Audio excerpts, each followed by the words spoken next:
예수께서 즉시 제자들을 재촉하사 자기가 무리를 보내는 동안에 배를 타고 앞서 건너편으로 가게 하시고 무리를 보내신 후에 기도하러 따로 산에 올라가시니라. 저물매 거기 혼자 계시더니 배가 이미 육지에서 술이나 떠나서 바람이 거스름으로 물결로 말미암아 고난을 당하더라. 밤 사경에 예수께서 바다 위로 걸어서 제자들에게 오시니 제자들이 그가 바다 위로 걸어오심을 보고 놀라 유령이라 하며 무서워하여 소리 지르거늘 예수께서 즉시 이르시되 안심하라 나니 두려워하지 말라. 베드로가 대답하여 이르되 주여 만일 주님이시거든 나를 명하사 물 위로 오라 하소서 하니 오라 하시니 베드로가 배에서 내려 물 위로 걸어서 예수께로 가되 바람을 보고 무서워 빠져 가는지라 소리질러 이르되 주여 나를 구원하소서 하니 예수께서 즉시 손을 내밀어 그를 붙잡으시며 이르시되 믿음이 작은 자여 왜 의심하였느냐 하시고 배에 함께 오르매 바람이 그치는지라. 배에 있는 사람들이 예수께 절하며 이르되 진실로 하나님의 아들이로소이다 하더라. 그들이 건너가 게네사렛 땅에 이르니 그곳 사람들이 예수이신 줄을 알고 그 근방에 두루 통지하여 모든 병든 자를 예수께 데리고 와서 다만 예수의 옷자락에라도 손을 대게 하시기를 간구하니 손을 대는 자는 다 나음을 얻으니라. 하나님의 말씀입니다. 하나님께 감사합니다. 본문 22절을 보면 예수님께서 제자들을 재촉하여 배를 타고 건너편으로 가게 하십니다. 왜 이렇게 재촉하셨을까요? 그것은 무리와 분리하시기 위해서였습니다. 예수님께서 떡 5개와 물고기 2마리로 5천 명의 무리를 먹이셨습니다. 여자와 어린이를 제외하고 성인 남자만 5천이었으니 실제 그 수는 2만이 넘었을 것입니다. 정말 큰 기적이었죠. 요한복음 6장을 보면 이 표적을 경험한 사람들이 어떻게 하느냐, 예수님을 붙들어 억지로 임금으로 삼으려고 합니다. 하지만 그것은 예수님께서 바라시는 바가 아니었습니다. 예수님은 참으로 왕이셨습니다. 하지만 왕이신 예수님의 통치는 영적인 것이었습니다. 바뀌지 않는 사람의 심령을 바꾸고 죽은 영혼을 살려내는 것입니다. 볼 수 없지만 확실히 존재하는 어둠의 세력을 꺾고 원수에게서 백성들을 자유롭게 하시는 것입니다. 반면에 우리가 원하는 방식의 왕은 어떤 왕이었을까요? 세상 권력과 힘을 가지고 세계를 호령하는 그런 왕입니다. 예수님께서 그런 왕으로 이스라엘 나라의 위상을 회복시켜 주시기를 바랐던 것입니다. 그렇게 왕에 대한 왜곡된 관점을 가진 우리에게 제자들이 휩쓸리지 않도록 예수님께서는 재촉하여 보내셨습니다. 실제로 제자들도 동일한 문제를 가지고 있었죠. 예수님을 따르긴 했지만 오랫동안 예수님의 왕직에 대한 왜곡된 생각을 가지고 있었습니다. 그래서 누가 예수님 보좌 우편에 앉을 것인가 같은 문제로 다투기도 했습니다.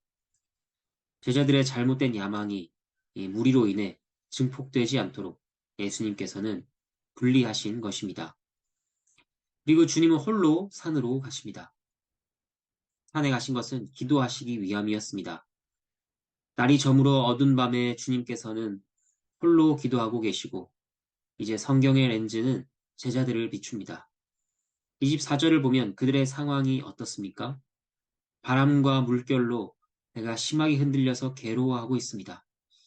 그들은 돌아갈 수도 없었습니다. 배가 육지에서 이미 멀리 떨어졌기 때문입니다. 그런데 예수님께서 바다 위를 걸어오십니다. 이것은 예수님께서 단순히 타고 갈 배가 없어서 편의를 위해 능력을 발휘하신 것이 아닙니다. 이 모습을 통해 전달하시는 의미가 있습니다. 그것이 무엇일까요? 그것은 바로 그분께서 하나님이시라 하는 것입니다. 욥기 9장 8절 그가 홀로 하늘을 펴시며 바다 물결을 밟으시며 하박국 3장 15절 주께서 말을 타시고 바다 곧 큰 물의 파도를 밟으셨나이다. 이러한 그림들이 실제로 성취되는 것입니다. 바다를 밟는다는 것은 신적인 권능을 발하신다는 것입니다. 잠잠한 권능이 아닙니다. 왕이 위엄을 가지고 전쟁터를 휘젓고 다니듯이 강한 하나님의 권능을 나타내는 것입니다. 예수님께서 나타나신 때는 밤 사경이었죠. 이것은 새벽 3시부터 6시쯤을 가리키는 때입니다. 그 정도로 주님께서 기도를 오래 하신 것이었습니다. 처음에 제자들은 예수님을 알아보지 못합니다. 그저 그 모습이 너무 무서웠습니다. 질겁하며 유령이라 소리 지릅니다. 하지만 그 즉시 예수님께서 그들을 안심시키십니다. 27절 안심하라 나니 두려워하지 말라. 이 말씀은 제자들에게 예수님임을 확인시켜주는 말이었습니다. 하지만 그 이상의 의미를 담고 있기도 했습니다. 나니 두려워하지 말라에서 나니 이 말은 매우 특별한 표현입니다. 나니 이것을 직역하면 나는 나다입니다. 나는 나다. 이것이 왜 특별할까요? 이 표현은 하나님께서 모세에게 나타나셨을 때 하신 말씀과 같은 것이었기 때문입니다. 무엇일까요? 바로 출애굽기 3장 14절 나는 스스로 있는 자이니라와 같은 말씀입니다. 한국말로 번역은 다르게 되어 있지만 원어를 보면 이 말은 지금 예수님의 말씀과 같은 것입니다. 풀어보면 이런 것입니다. 안심하라. 나는 나다. 나는 스스로 있는 자라. 모세에게 나타났던 하나님이라. 두려워하지 말라. 이런 것입니다. 매우 놀라운 예수님의 자기 계시입니다. 이에 베드로가 응답합니다. 주여 만일 주님이시거든 저에게 명하여 물 위로 오라 하소서. 베드로가 예수님인 것을 의심해서 요구하고 있는 것일까요? 그렇지 않습니다. 주여 부르고 있지 않습니까? 베드로는 예수님인 줄 알았습니다. 그런데 왜 이렇게 말하는 것인가? 우리말 성경에 생략된 부분이 있는데 직역하면 이렇습니다. 주여 만일 당신이거든입니다.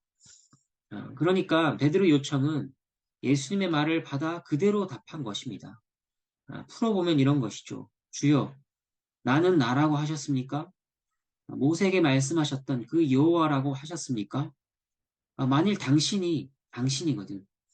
만일 주님께서 정말 모세에게 나타나셨던 그 여호와시거든.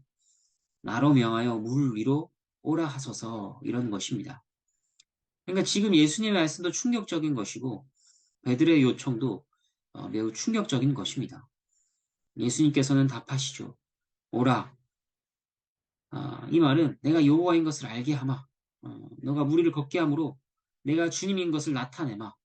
이런 것입니다. 그렇게 베드로가 배에서 내려 무리를 걷고 예수님께로 갑니다. 베드로를 걷게 하심으로 예수님께서 그분이신 것을 나타내신 것입니다. 그런데 바람이 갑자기 베드로 마음에 두려움을 주었습니다. 그래서 물에 빠집니다. 다급하게 도움을 구하죠. 주님께서 그를 붙잡아 주시고 말씀하십니다. 믿음이 작은 자여, 왜 의심하였느냐? 이 말은 네가 무리를 걸을 수 있는데 왜 의심했느냐? 이런 것이 아닙니다. 베드로가 그의 능력을 의심한 것이 아닙니다. 지금 이야기의 초점은 예수님이 누구이신가에 있습니다. 그래서 이 말 역시 바다보다 크신 왕이시며 하나님이신 예수님께 집중하지 못한 것에 대한 말로 볼 수 있습니다. 베드로야, 바다보다 큰 이가 여기 있는데 왜 나를 안 보고 바다를 보느냐? 내가 여기 있는데 어째서 바다로 인해 두려워하느냐? 이런 것이죠. 예수님께서 베드로와 함께 배에 오르십니다. 그러자 바람이 그칩니다. 제자들은 절하며 고백합니다. 진실로 하나님의 아들이로소이다. 제자들은 전에도 비슷한 상황을 겪었습니다. 마태복음 8장입니다. 그때도 예수님께서는 바다를 잠잠케 하셨습니다. 하지만 그때 제자들의 반응은 이것이었습니다. 마태복음 8장 27절. 이가 어떠한 사람이기에 바람과 바다도 순종하는가 하더라. 여러분 이때와 비교해 보면 오늘 본문에서 제자들의 믿음이 더 한 걸음 나아간 것을 보게 되지 않습니까? 진실로 하나님의 아들이로소이다. 이렇게 절하고 있습니다. 이 모든 일은 참으로 제자들이 예수님을 믿게 하시기 위한 장치들이었습니다. 예수님께서 밤이 늦도록 기도하신 내용에는 그들의 믿음을 위한 간구도 분명히 포함되어 있었을 것입니다. 34절을 보면 게네사렛에 예수님과 제자들이 도착합니다. 예수님께서는 계속해서 권능과 자비를 나타내셨습니다. 사람들이 손을 대기만 해도 나을 것이라 믿으며 간구합니다. 주님께서는 그들의 간구를 들으시고 낫게 하십니다. 이제 본문의 교훈과 적용을 살피겠습니다. 첫 번째는 우리의 믿음이 점점 자라가야 한다는 것입니다. 우리는 우리를 구원하시는 예수님께서 하나님이신 것을 믿습니다. 하지만 그럼에도 불구하고 그것이 우리 안에서 여전히 온전한 믿음으로 자리를 잡은 것은 아니라는 것입니다. 우리는 중생하였으나 여전히 알고 믿고 사는 일에 있어서 자라가야 합니다. 제자들을 보십시오. 주님이라 부르며 따랐습니다. 그러나 그들의 믿음은 자라고 있는 중이었습니다. 그들의 눈을 가리던 꺼풀이 점점 벗겨지고 있는 중입니다. 우리도 마찬가지입니다. 우리에게 성경을 주셨습니다. 하지만 우리가 완전히 성경적인 사람이 된 것은 아닙니다. 또 그리스도를 주로 고백하게 하셨습니다. 그러나 그리스도를 주로 고백한다는 것의 의미를 점점 더 알아가고 그에 맞는 실제 생각과 믿음과 삶의 반응이 계속해서 자라가야 한다는 것입니다. 감사하게도 우리를 부르신 주님께서 우리에게 행하시는 일은 그런 것입니다. 날마다 살아가는 것에는 그런 의미가 있습니다. 교회를 흔들고 신자의 마음을 흔드는 일이 있을 것입니다. 하지만 주님께서 우리에게 걸어오셔서 우리를 안심시키십니다. 자신을 드러내십니다. 평범한 베드로가 물 위를 걷듯이 사랑으로서는 이룰 수 없는 그 믿음 위에 우리를 세우시고 걷게 하시는 것입니다. 그리고 그 끝에는 바람이 그치고 하나님의 아들 앞에 절하는 것이죠. 여러분, 이것은 복된 여정입니다. 예수님을 하나님으로 알고 그리스도로 알고 구주로 알아가는 것은 세상으로서는 도무지 알 수 없는 그런 복입니다. 오늘도 우리를 위해 간구하시며 찾아오시고 자신을 드러내시고 그 앞에 절하게 하시는 주님을 생각하시며 하루를 지내시기를 바랍니다. 말씀을 생각하며 함께 기도하겠습니다.